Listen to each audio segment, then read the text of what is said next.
So I'm going to show you once and for all how to simplify these type of examples. We have generally two rules. So the first one is if your integers have the same sign, you add and you keep the sign of both numbers. This is what I mean. If we look at this example, we have negative 10 as our first integer and negative 5 as our second integer. They have the same sign, so we're going to add. Just think of it as 10 plus 5. That's 15. Now we're going to keep the sign of both numbers. They're both negative, so my final answer will be negative.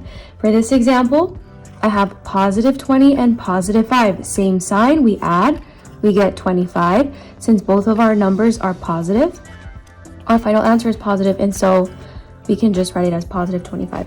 Now here, when the signs are different, we subtract and we keep the sign of largest number. This is what I mean. For this example, you see how our 11 is positive and our 3 is negative, so different signs, you subtract. Think of it as 11 minus 3. That's 8.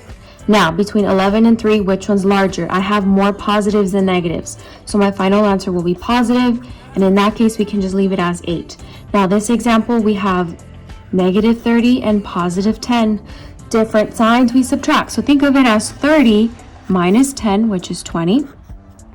We do have more negatives than positives, so my final answer will be negative 20. Now, what happens when we have a double negative like these examples? Well, double negative becomes a positive, and then we apply the rules from above, depending on what we end up getting. So in this case, see this double negative?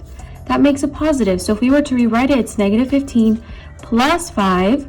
Now we have a negative number and a positive number, which refers to this rule. So with different signs, we subtract.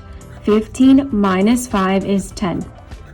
And we keep the sign of the largest number. We have more negatives, so our final answer is negative, negative 10.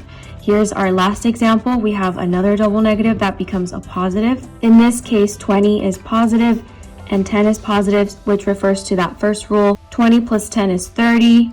And since both our numbers are positive, our final answer will be positive 30.